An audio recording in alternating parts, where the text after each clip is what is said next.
हम, फिर पैसा तो हमें मिलना ही चाहिए। जी, पैसे की बात सोचकर मैंने ये काम शुरू नहीं किया। तो फिर क्या समय नहीं कटता था? इसलिए? जी नहीं, ये कारण भी नहीं है।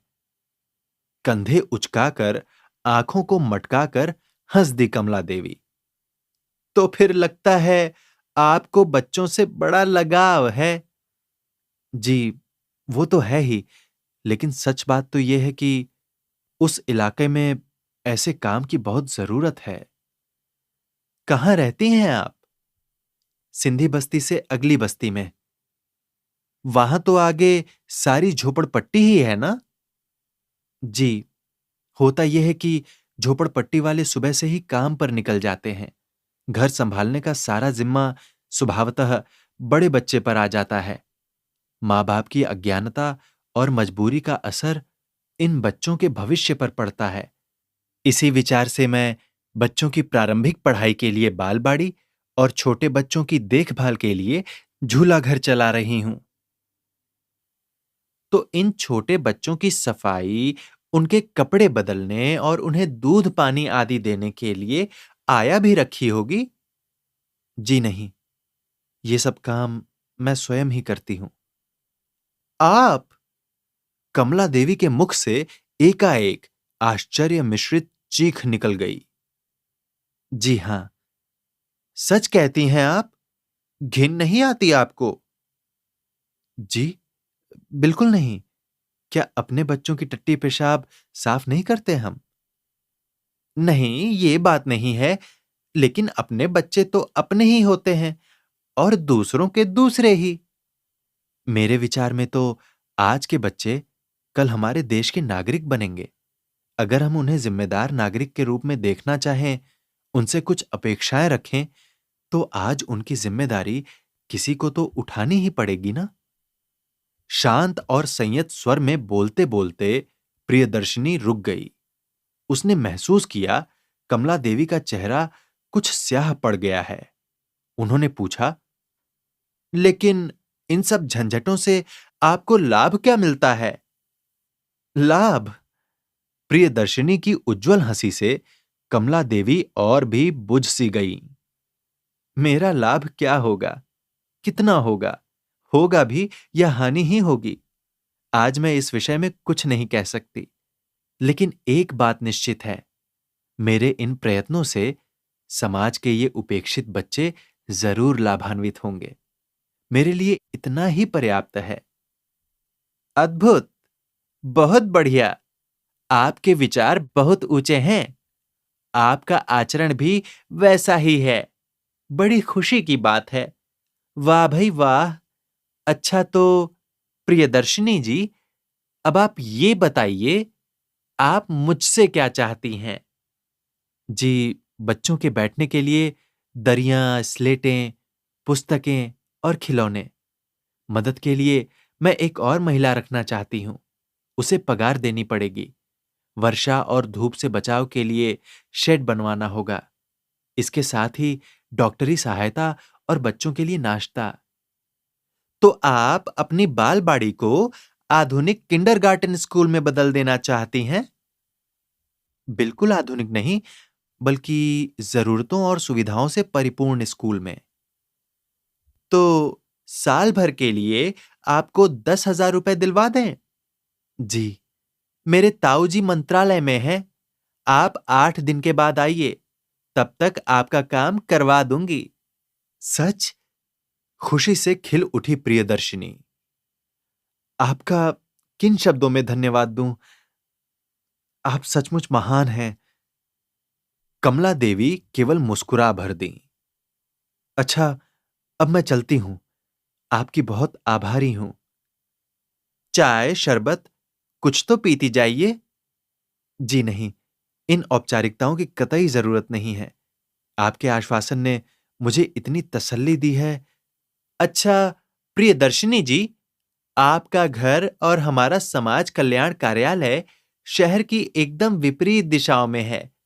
आप ऐसा कीजिए, अपनी गाड़ी से यहां आ जाइए। जी, जी मेरे पास गाड़ी नहीं है।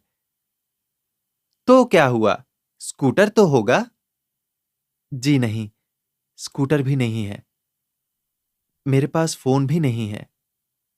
प्रियदर्शिनी जी, आपके पास गाड़ी नहीं, फोन नहीं, फिर आप समाज सेवा कैसे करेंगी? उपहास मिश्रित उस हंसी से प्रियदर्शिनी कुछ हद तक परेशान सी हो उठी।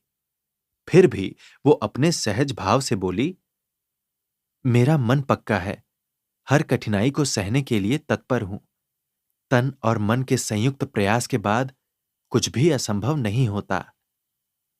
अब तो खुलेआम छद्म भाव छलक आया कमला देवी के मेकअप से सजे संवरे चेहरे पर। मैं तो आपको समझदार मान रही थी, प्रियदर्शिनी जी। मैंने आपसे कहीं अधिक दुनिया देखी है। आप मेरी बात मानिए। अपनी इस प्रियदर्शिनी छवि को दुनिया की रेलम पेल में मत सुलझाइए। खैर, आपका काम 8 दिन में हो जाएगा। अच्छा। दोनों हाथ जोड़कर नमस्ते कहते हुए प्रियदर्शिनी ने विदा ली। दीदी, हमारे लिए नाश्ता आएगा? दीदी, स्कूल के सब बच्चों के लिए एक से कपड़े आएंगे? दीदी, सफेद कमीज और लाल रंग की निकर ही चाहिए। नए बस्ते भी मिलेंगे? और नई स्लेट भी? मैं तो नाचने वाला बंदर लेकर खेलूंगा। दीदी, नाश्ते में केला और दूध भी मिलेगा? अरे हट! दीदी, नाश्ते में मीठी मीठी जलेबियां आएंगी ना? बच्चों की जिज्ञासा और खुशी ने उसे और भी उत्साहित कर दिया। 8वें दिन कमला देवी की कार उसे लेने आई तो उसके मन में उनके लिए कृतज्ञता के भाव उमड़ आए। जो हो, जैसी भी हो, उन्होंने आखिर प्रियदर्शिनी का काम तो करवा दिया ना।